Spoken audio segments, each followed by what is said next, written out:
Today, I'm going to tell you a story so haunting, it forces you to ask what freedom truly costs. Set deep in the Old West, where silence presses harder than gunfire, and danger hides behind every ridge of stone. A land where fate waits patiently for the moment you show mercy. It began with a single sound, a child's broken breath, and a woman who refused to walk away, not knowing that one step forward would erase her old life forever. Before we begin, hit like and tell us in the comments where you're watching from tonight. This is the story of Vaela Cross, a woman who saved 2 innocent lives and was repaid with a war she never asked for. Let me carry you back to the New Mexico territory. The year was 1878.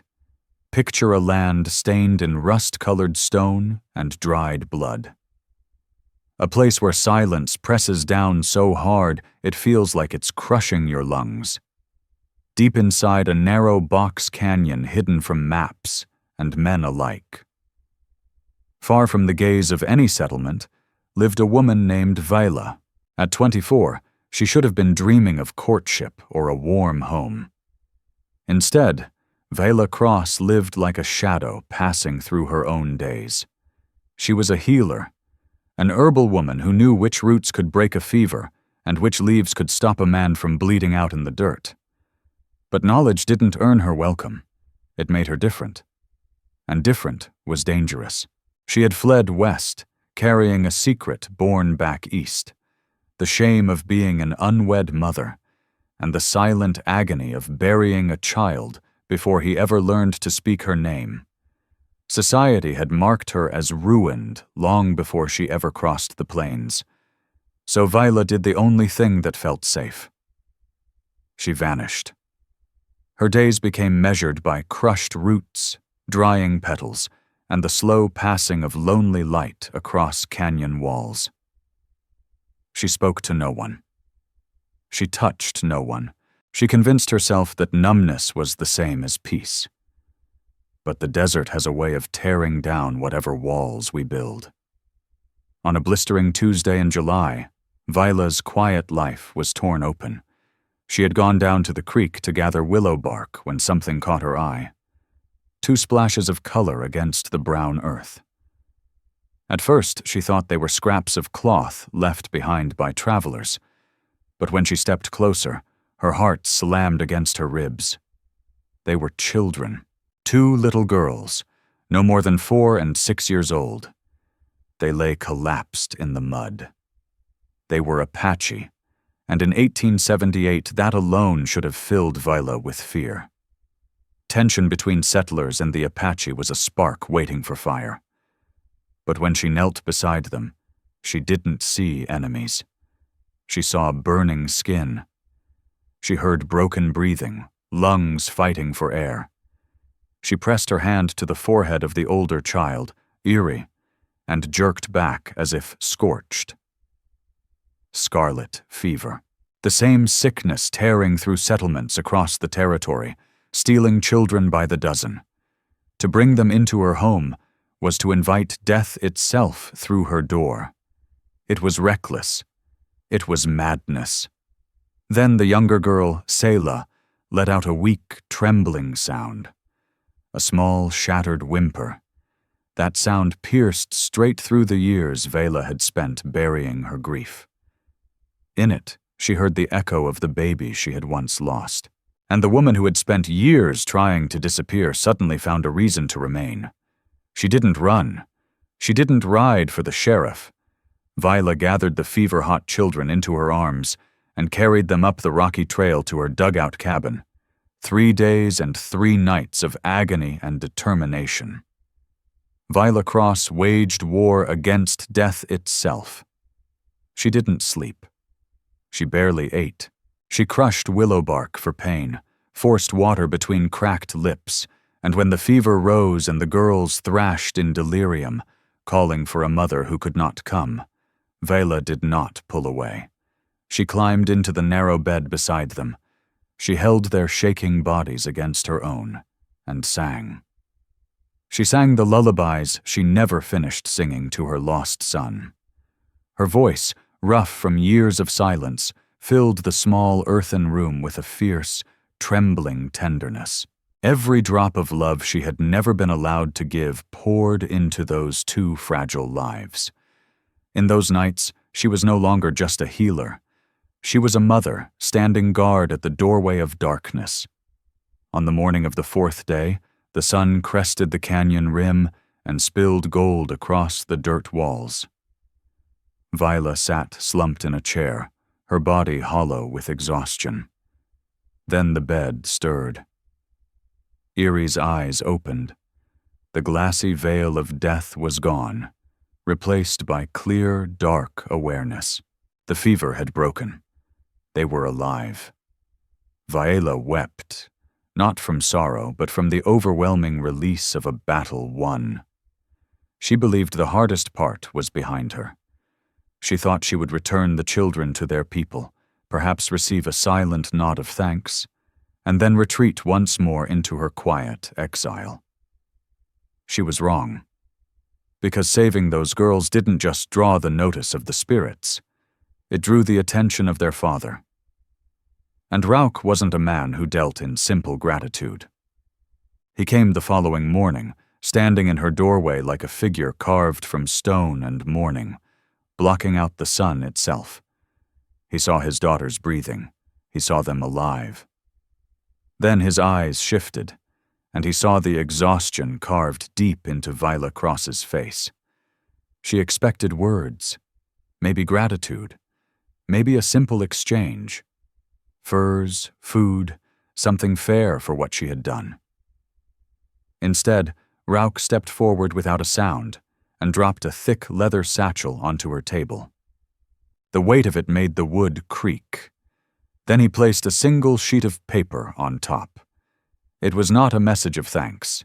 It was stolen property, an army deed bearing official marks, claiming the very stretch of land where Vaela had been hiding. He studied her with eyes that carried too much history and said quietly, "The soldiers are already hunting this paper, and they will hunt the medicines too. I took them for you." He had not brought a reward. My friends, he had brought her a war. And Vaela Cross was about to learn that saving 2 children was only the first step toward saving herself. The canyon did not stay silent for long. Vaela had barely wiped the sweat from her brow. She had just paused to listen to the steady breathing of the girls who had slipped back from death's edge. When the world outside shattered, she never heard him coming. A warrior moving through his own land leaves no trace. One moment he exists, then he doesn't. The only warning came when the wooden latch exploded inward. The door slammed against the wall, dust raining from the ceiling like shaken ash. There he stood. Rauk. At 29, he was still young, but rage had aged him beyond years. His body was lean, hardened by hunger and loss. Fury rolled off him so thick it stole the air from the room. A hunting knife flashed in his hand, catching the sun, sharp, bright, final. For 3 days he had tracked his missing daughters. He had followed the white woman's footprints and assumed the worst. Taken, sold, hurt. He had come to kill. He took one step forward, eyes wild, searching the shadows for an enemy. But there was no fight waiting for him. There was only peace. He saw Erie and Selah asleep on Vaela's narrow cot, wrapped in clean quilts. Color had returned to their cheeks. Their breathing was calm. And then he saw Vaela. She wasn't reaching for a rifle. She wasn't running. She sat in a chair beside the bed, her hands resting gently over the girl's small fingers. She looked barely conscious herself. Eyes dark with exhaustion, dress stained with sweat and medicine. Slowly, inch by inch, the knife lowered. The silence that followed wasn't empty. It was heavy. It was the sound of a father's heart breaking open. The violence drained from him, replaced by something raw and trembling. He said nothing. He couldn't. He stepped closer to the bed, movement suddenly careful. His knuckle brushed Erie's cheek. She stirred, murmuring his name in her sleep. Rauk looked up then, truly looked at Vaela. For a long, suspended moment, their eyes held. The worn healer and the furious father. No words passed between them. He nodded once. A single, sharp motion that spoke everything he refused to say aloud. Then he lifted his daughters, one in each arm, wrapping them in blankets and carrying them into the fading light. As quickly as he had come, he vanished. Vaela was left standing alone in the silence. She believed that was the end. She believed she had survived. She was wrong. The next morning, as dawn painted the canyon walls in bruised purples and burning gold, Vaela heard hooves, slow, heavy, deliberate. She stepped onto her porch with a tin cup of coffee in her hand, and froze. Rauk was back. But this time, he did not come alone. He sat mounted on a warhorse, his expression unreadable. Beside her cabin, tied to the post, stood another animal, a Mustang stallion. Wild, powerful. Its coat shimmered the color of storm clouds. Rauk did not greet her. He only reached down, unhooked a leather satchel from his saddle, and tossed it at her feet. It struck the dirt with a dull thud, the sound of glass striking leather. Vaela knelt and opened it, her breath caught. There was no gold, no trade goods, no hides. Inside were blue glass bottles of quinine, vials of laudanum, surgical steel scalpels wrapped carefully in oilcloth. A fortune in medicine. The kind no woman living in a dirt dugout could ever hope to afford. And every piece bore the mark of the United States Army. The supplies carried the unmistakable stamp of the United States Army. Vaela lifted her head, confusion crashing hard against fear. "What is this?" she asked. Rauk leaned forward over his horse's neck. His voice came low and rough, like stone grinding against stone. "You fight death with quiet hands," he said. "The sickness hasn't left this land. You will need proper tools." Vaela rose slowly, the weight of the stolen medicine heavy in her grip. "I can't take this," she said. "If the army finds it here—" "They are already looking," Rauk cut in. His tone stayed calm, almost careless. "I took it from a supply wagon 3 miles east. The blue coats are tracking every bottle." Then he extended one scarred finger toward her. "And now they are tracking you." The blood drained from Vaela's face. "You stole from the army and dragged it to my door," she said. "I brought you what keeps people breathing," he replied simply. Then he nodded toward the wild stallion tied beside her porch. "That horse," he said. "His name is Brim. He runs faster than death." Vaela swallowed. "Why would I need him?" Though she already knew. Rauk's dark eyes locked into hers, sharp with something that felt less like command and more like a challenge. "To run," he said. "You saved my daughters.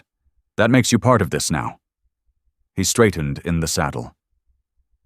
"You can stay here and wait for soldiers to find their stolen goods, or you can ride with us." He didn't wait for her answer. Turning his horse, he started away, his voice carrying back over his shoulder. "Pack light. We leave within the hour." "Why?" Vaela stood frozen as dust settled around her boots. She looked at the medicine, enough to save 100 lives. She looked at the stallion, muscles coiled like a storm waiting to break. Then she looked at the man riding away, the man who had just burned her quiet life to the ground. He hadn't only given her a gift, he had given her a choice. And as the distant sound of bugles drifted from the east, Vaela realized the truth. It wasn't really a choice at all. Fate rode a painted horse, and it did not wait for permission. The army bugle sounded thin and hungry on the wind, whining like an insect searching for blood. To Vaela Cross, It sounded like a judge's gavel slamming down. She watched dust rising far off in the east. Then she turned to the warrior sitting motionless on his horse. And finally, she looked at Brim.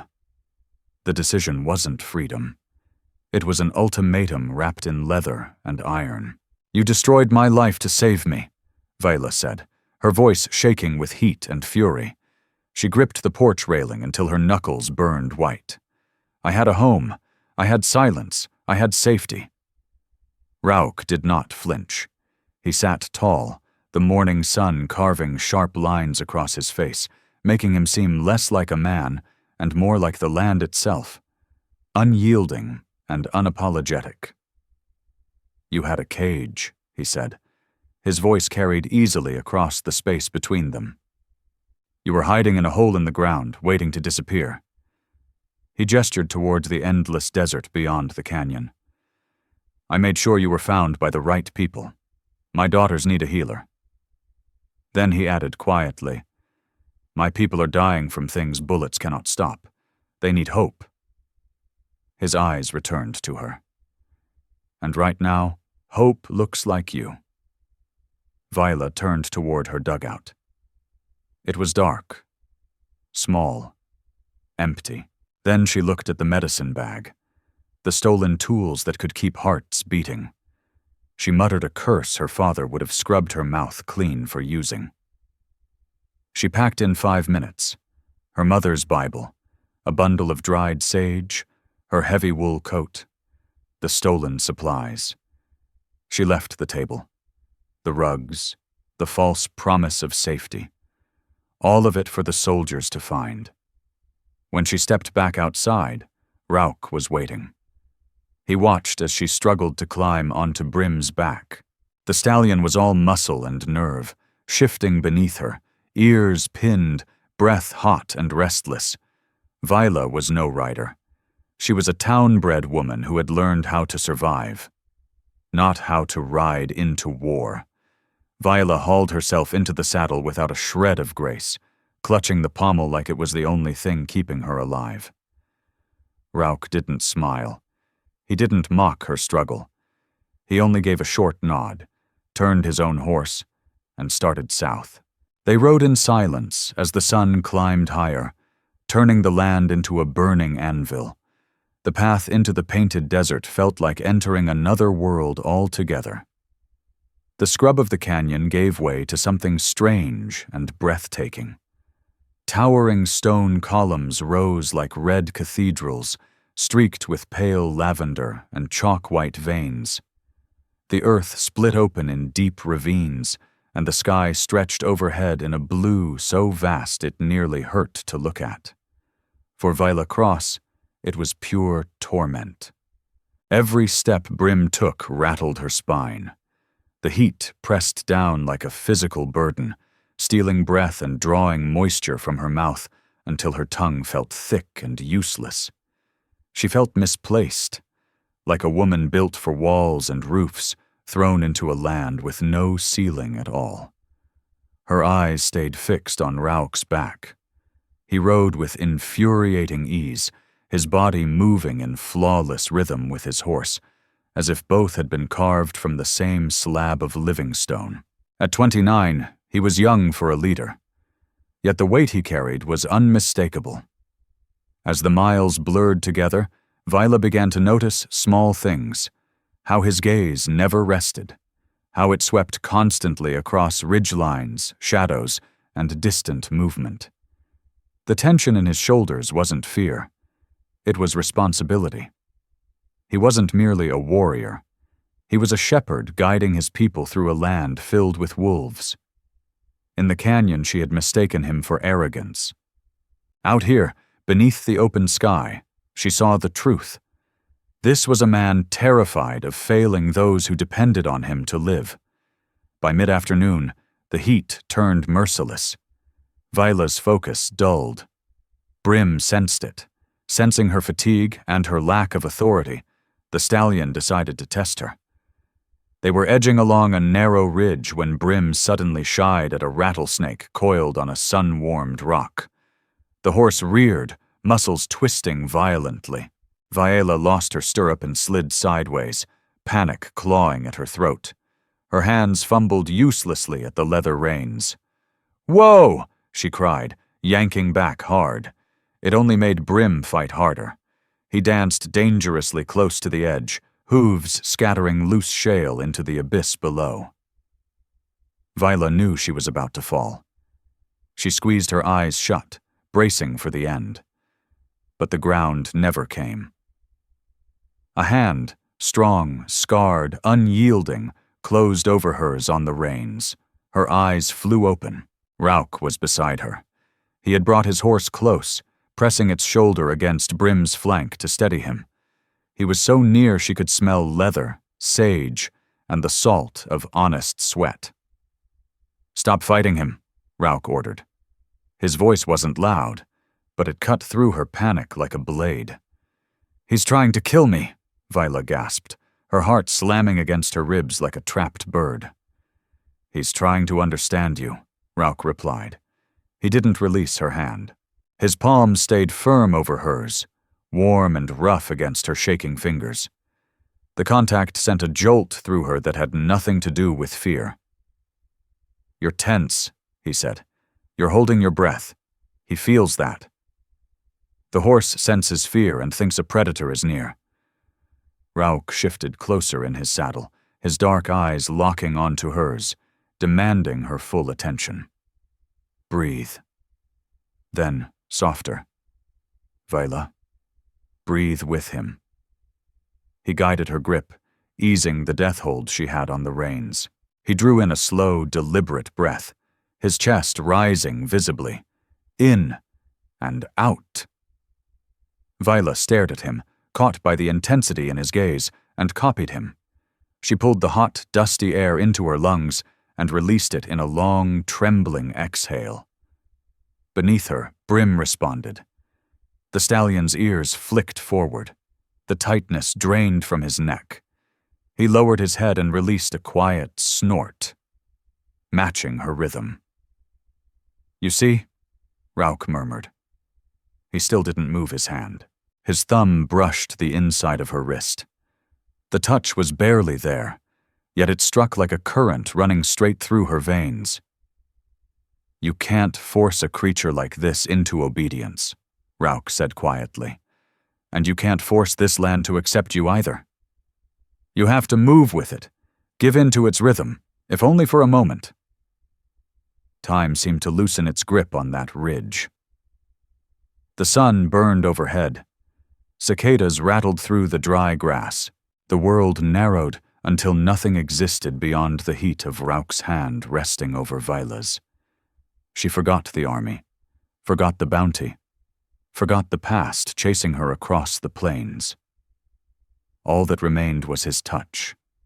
This wasn't simply instruction, it was a language.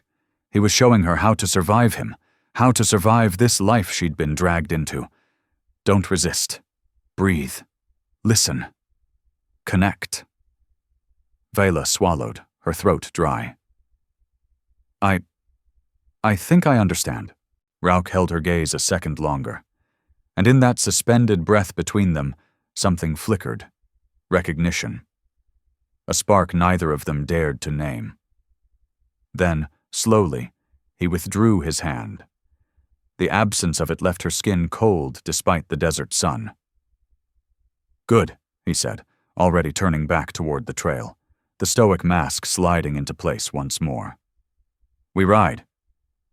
The waterhole's still 2 hours out." They made camp that night beneath a limestone overhang. When the sun disappeared, the heat vanished with it. The desert transformed from furnace to icebox in a single breath. Vaela huddled in her wool coat near the small, smokeless fire Rauk had built. He sat across from her, drawing a blade across a whetstone. Firelight danced along his face, softening the sharp edges, making him look younger. Human. "Why were you hiding?" he asked. The question hung between them, mixing with the hiss and pop of burning mesquite. Vaela stared into the flames. She could lie. She could say she was only a widow seeking peace. But after what he had stolen for her, after the way he had caught her from falling, lying felt wrong. "I wasn't just hiding from shame," she said quietly. "I was hiding from the law." Rauch paused. The knife hovered above the stone. He tilted his head, listening. Not east or west, but to her. "I was a nurse's aide back east," Vaela continued, "during the cholera outbreak in the tenements. The hospitals wouldn't treat the poor. They saved medicine for people who could pay." Her hands tightened in her lap. "I couldn't stand there and watch families die, so I took what was needed." Rauch's eyes narrowed. "You stole medicine." "I redistributed it," Vaela replied, lifting her chin. "I saved 20 families. But the hospital board called it theft. They put a bounty on my head. That's why I came west. That's why I lived in a hole in the ground." She waited for condemnation, for him to name her criminal, thief, untrustworthy. Instead, a slow smile curved across Rauch's face. It wasn't polite. It wasn't gentle. It was the smile of a man recognizing one of his own. "You were always a warrior," he said, his voice edged with quiet amusement. "You just fight with bottles instead of arrows." Vaela blinked. "I suppose so." Rauch sheathed his knife. "Good. A woman who breaks the law to save life will fit well among my people." He looked at her steadily. "We are all outlaws now, Vaela, just for breathing." The warmth of that moment shattered an hour later. Rauch slipped into the darkness to check the perimeter, moving soundlessly beyond the firelight. When he returned, the trace of humor was gone. He was the wolf again, tight, dangerous, alert. He kicked dirt over the fire, smothering the flames instantly. "Grab your things," he hissed. "We move." "Pfft, what?" Vaela whispered, scrambling to her feet in the sudden darkness. "Why?" "Tracks," Rauch said. He seized her arm and pulled her toward the horses. "I doubled back," Rauch said under his breath. "Someone's following our trail, not army." He tightened his grip on the reins. "The army rides loud. This man doesn't. He moves fast. He rides a sure-footed horse." Rauch lifted Vaela into Brim's saddle, his hands firm around her waist, steadying her as the stallion shifted beneath her. "He found your cabin," he continued. "Saw the empty medicine bag. He knows you're running." "Who is it?" Vaela asked, fear freezing her veins. "I saw his mark," Rauch said grimly as he swung onto his own mount. "Cut into a cactus, a calling sign. A carved V." Vaela's breath caught. Mordic Pike. The name carried dread even through the mining camps. Mordic Pike wasn't just a bounty hunter. He was a bloodhound, a man who cared nothing for justice, only the number written beside a name. He was known for dragging his targets back across saddles, whether they still breathed or not. "He knows who you are," Rauch said as he guided them from the overhang and into the open night. "He knows about the bounty back east. He isn't hunting a squatter, Vaela. He's hunting a paycheck." She glanced behind them, into the swallowing dark. She had never felt so small, so exposed. "He won't stop," she whispered. "He never does." "Then we will be faster," Rauch replied. He brought his horse close to Brim, knee to knee. "Stay beside me, healer. Mordic Pike hunts for money." His eyes hardened. "I fight for family." He has never faced a man with nothing left to lose. He looked at her then. In the pale wash of moonlight, Vaela saw a fire in his expression that stole her breath. It wasn't duty alone anymore. "I pulled you out of that canyon," Rauch said quietly, his words carrying the weight of an oath. "I will not let him cage you again. You belong to the wind now." Then, softer, stronger. "And you belong to us." The words echoed through Vaela as they drove the horses into a gallop. Hooves thundered across the silver-lit desert floor. Wind tore at her hair as Brim's muscles surged beneath her. She understood something then. Yes, she was being hunted by a monster. Yes, she was riding straight into a war. But for the first time in years, she was not alone. She glanced at the silhouette riding beside her, the man who had taught her how to breathe, the man who had named her a warrior for breaking the law to save lives. A strange, frightening warmth bloomed in her chest. It wasn't fear. It was a heart, long buried, beginning to beat again. They rode through the night beneath wheeling stars. Two outcasts bound by a stolen deed, a stolen horse, and a fire neither of them yet knew how to extinguish. Somewhere behind them, in the dark, the hunter followed. But Vaela Cross was no longer afraid. Not anymore, because she had finally found something worth fighting for. After 3 brutal days riding through heat that cracked the earth and blistered the soul, the land began to change. The flat desert gave way to jagged granite ridges and stands of pine. Stone rose sharply from the earth like the spine of the world itself. They had reached the stronghold. It was not a village the way Vaela understood villages. There were no straight roads, no church steeples. It was a fortress carved into living rock. Brush shelters, wickiups, lay scattered among the boulders, camouflaged so perfectly that one could stare straight at them and see only wilderness. As they rode in, the canyon fell silent, not peaceful, watchful. The quiet pressed heavier than any scream. Vaela felt the weight of unseen eyes, watching from shadows, from ridge lines, from cooking fires. These were not curious eyes. They were the eyes of survival.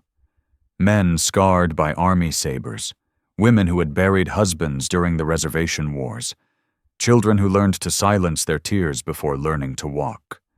To them, Vaela Cross was not a healer. She was an omen, a white face inside a sanctuary that lived only by remaining unseen. Rauk rode forward with his head held high. Rauk ignored the tension thickening the air, but Vaela Cross felt it crawl across her skin the moment they dismounted at the heart of the camp. The silence shattered. A young woman stepped forward. Her name was Thaya. She was striking in a hard, unyielding way. Beauty shaped by survival.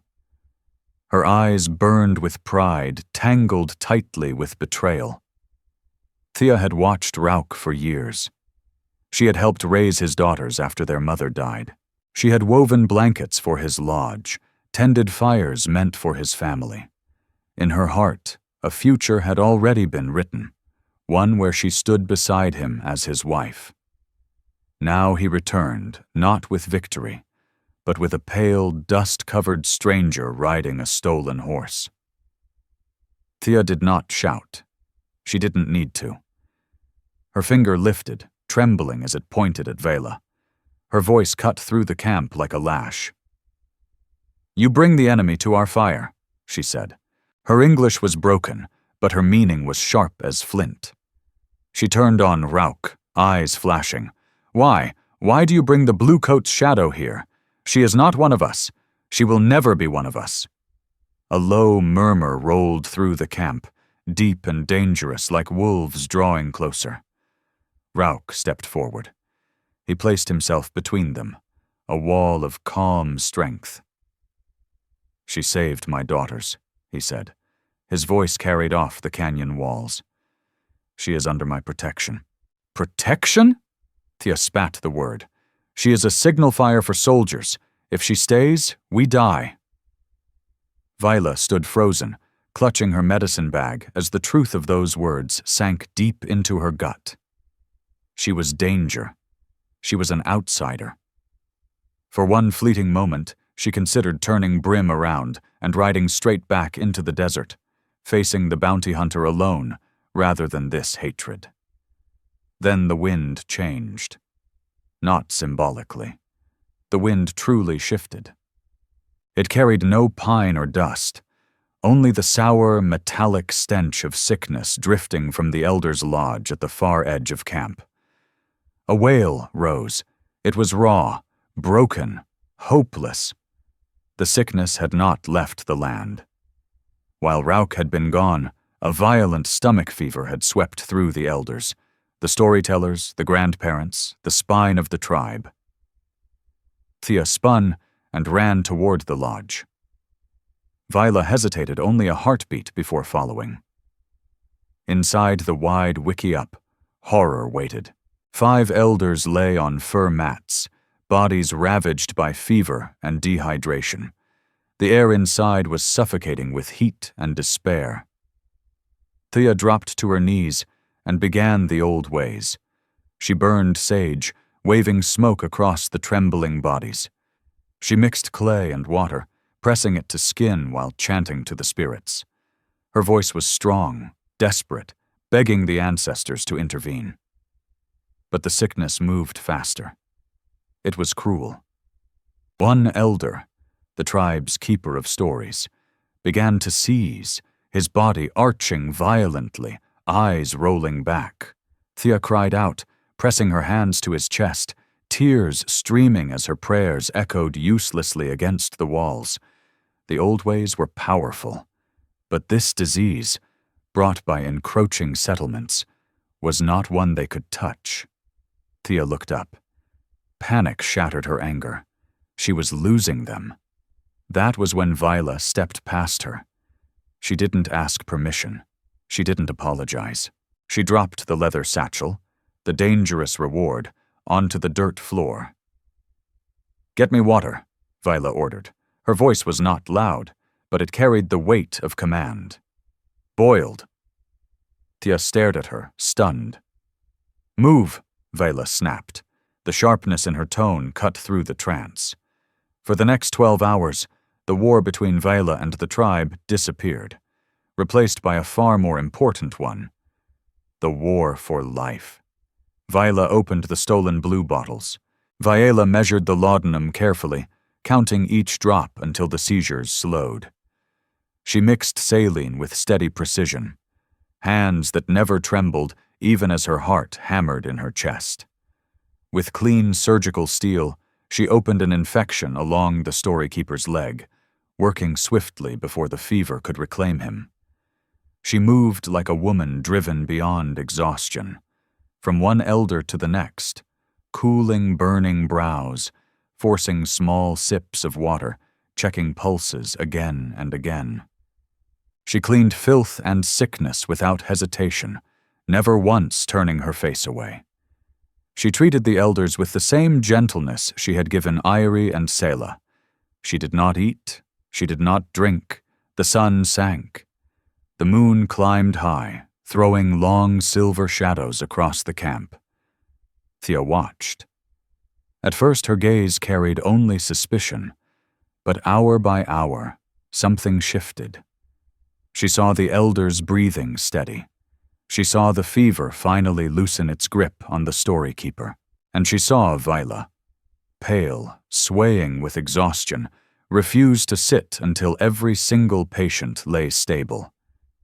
Thea said nothing.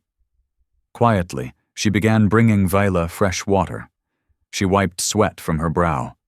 The hostility did not vanish, but it bent, reshaping itself into something uncertain, conflicted, resembling respect.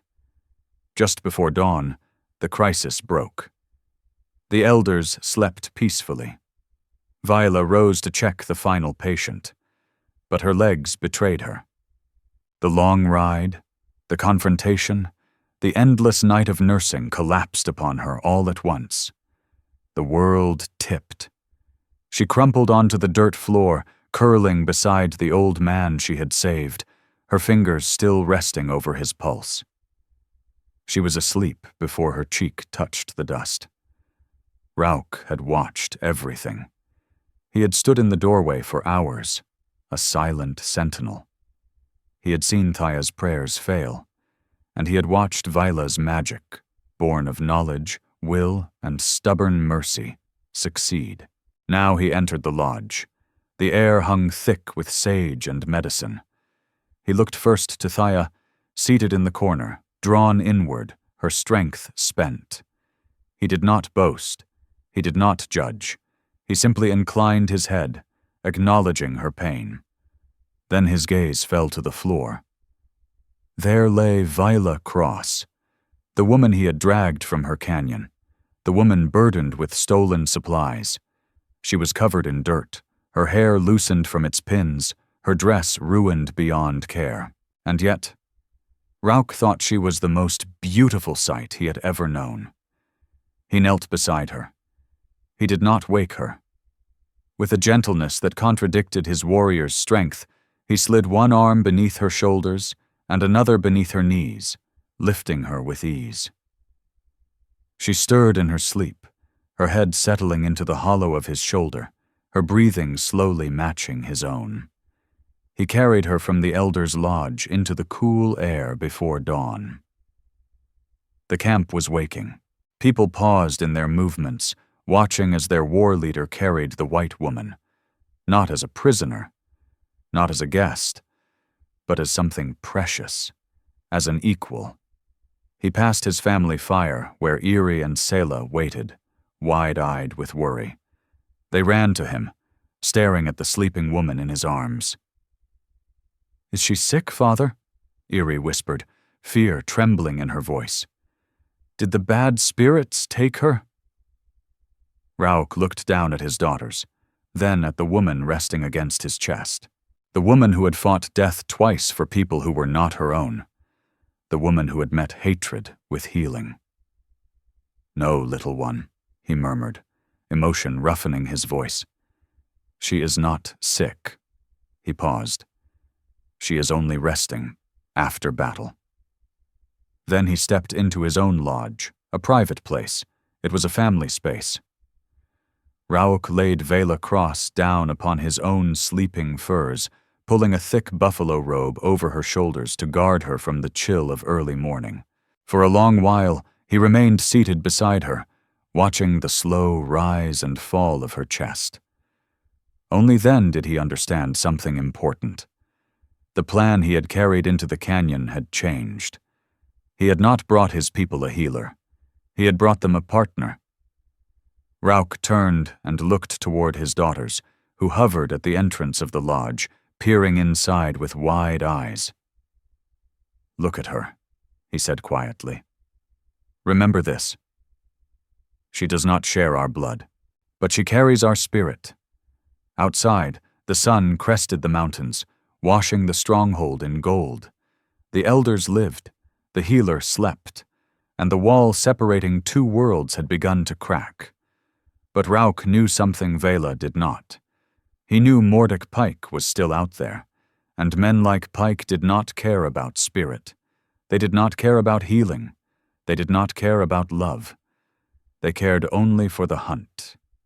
Peace settled over the stronghold, but only briefly, because peace, my friends, is fragile.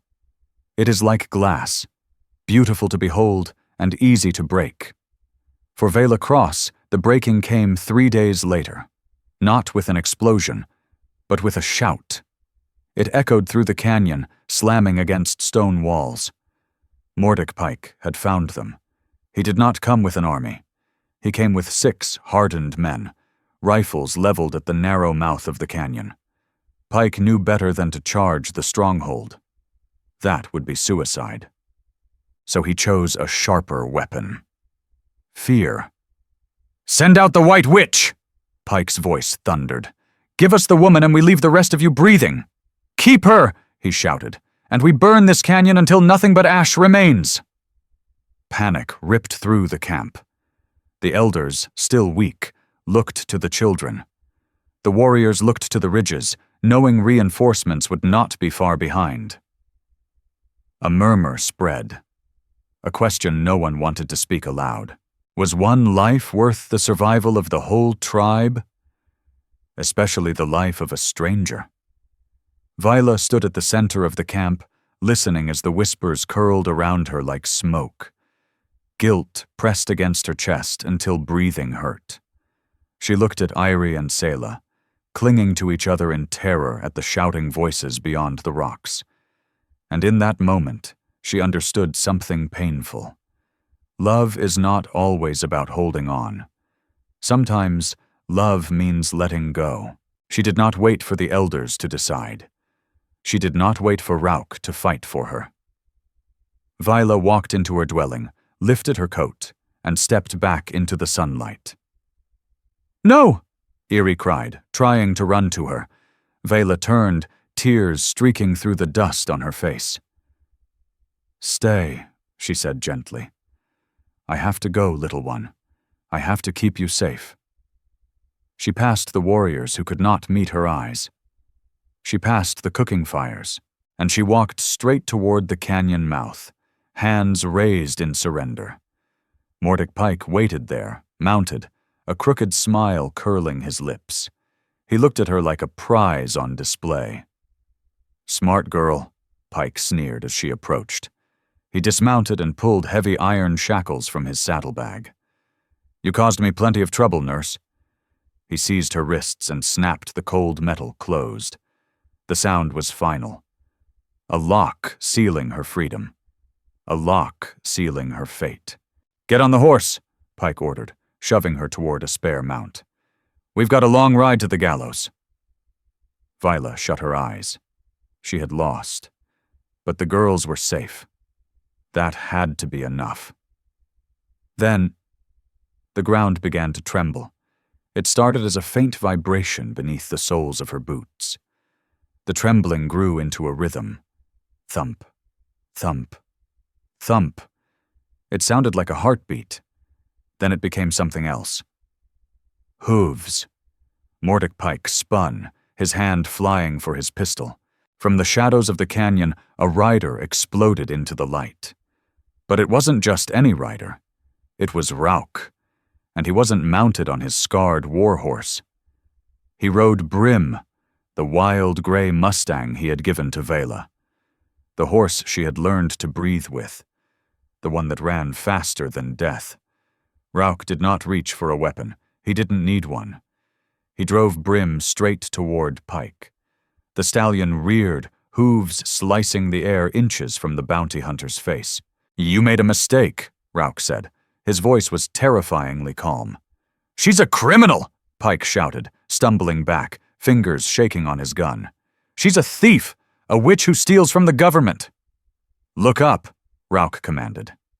Pike lifted his gaze toward the red ridges above the canyon mouth. His face drained of color.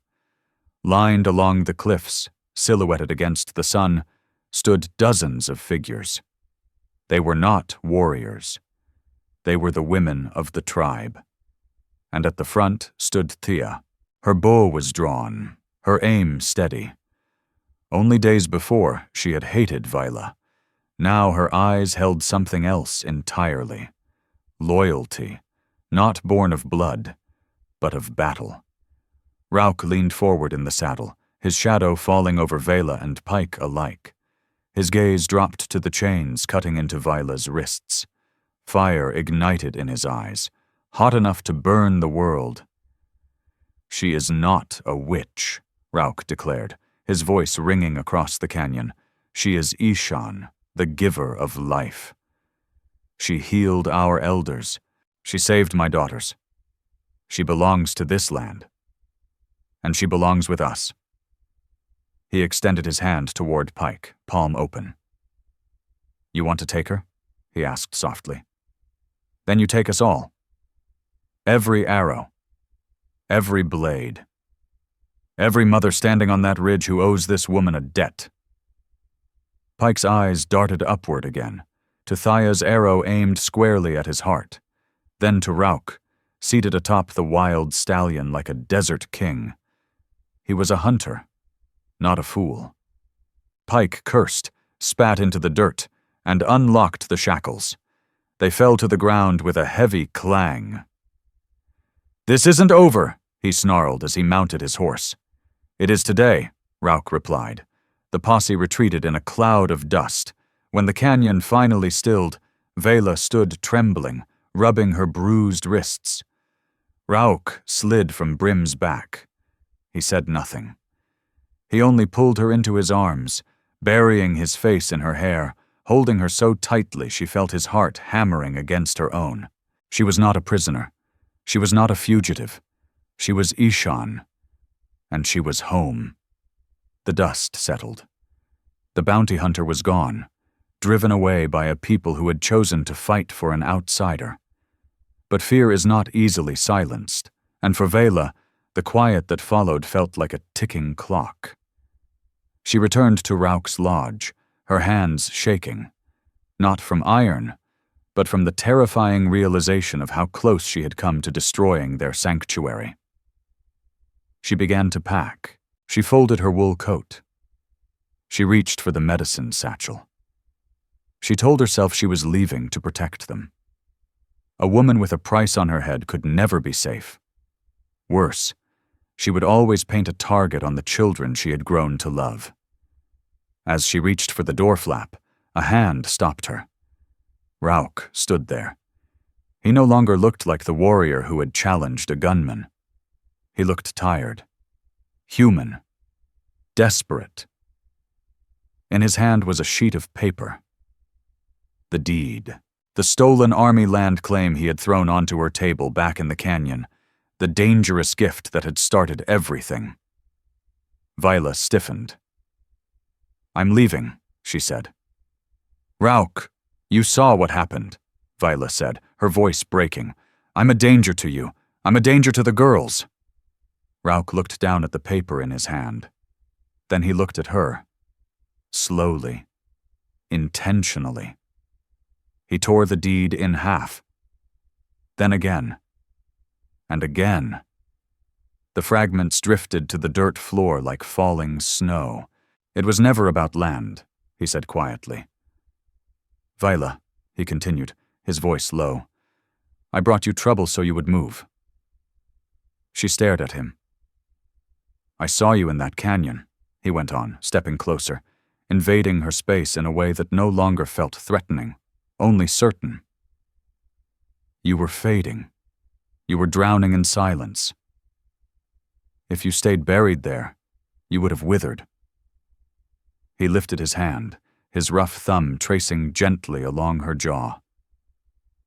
"Some flowers need storms to grow roots. I brought the storm because I knew you were strong enough to survive it." "You almost got me killed," Vaela whispered, tears spilling free. "No," Rauk said firmly. "You gave us something worth dying for. You healed our elders. You gave my daughters their laughter back. And you woke me." He took her hand, the hand that had mixed medicines, held the reins of a wild stallion, surrendered itself to save children, and pressed it against his chest. Over his beating heart. "Do not leave," he whispered, his voice cracking under the weight of truth. "My daughters call you mother. And I—" He swallowed. "I call you home." Vaela looked down at the torn paper on the ground, the remains of a life she once believed she wanted. Then she looked at the man before her, offering her a future she had never dared to imagine. She let her bag fall. And for the first time in her life, Vaela Cross stopped running. Time, my friends, has a way of healing even the deepest wounds. If you were to visit that stronghold 2 years later, you would no longer find a woman hiding in fear. You would find a bridge between two worlds. You would see a small clinic built of cedar and stone, where Vaela taught the young women how to stitch wounds with steady surgical care. And beside her, Thea would teach which roots could draw poison from a snakebite.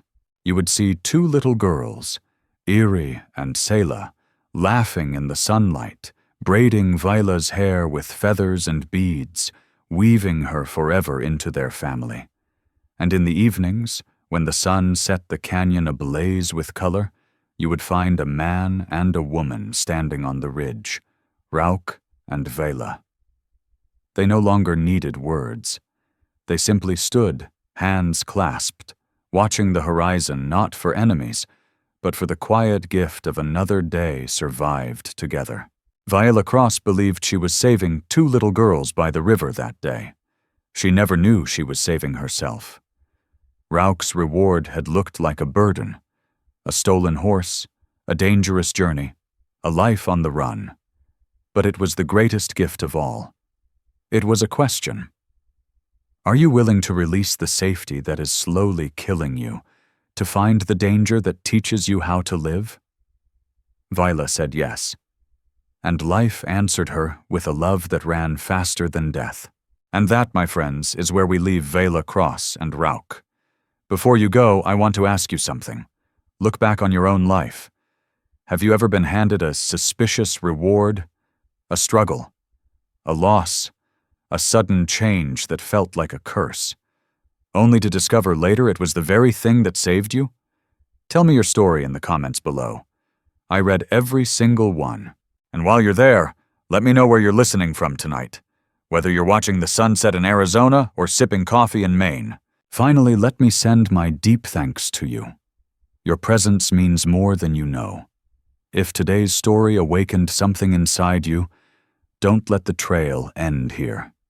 There are many more tales of courage, devotion, and faith waiting to be discovered. Subscribe, comment, share, and come back as we continue this unforgettable journey. Thank you, truly. Aviso legal barra disclaimer. All stories are intended solely for entertainment and may include fictionalized scenarios or dramatization derived from historical contexts. While AI assists in production, human creators supervise and adjust every piece to maintain sincerity, credibility, and emotional quality. We adhere entirely to platform regulations regarding AI content, ensuring no deepfakes or misleading portrayals. Licensed materials are used responsibly. Republishing, modifying, or extracting content without authorization is not allowed. We appreciate every viewer who respects originality and creative effort.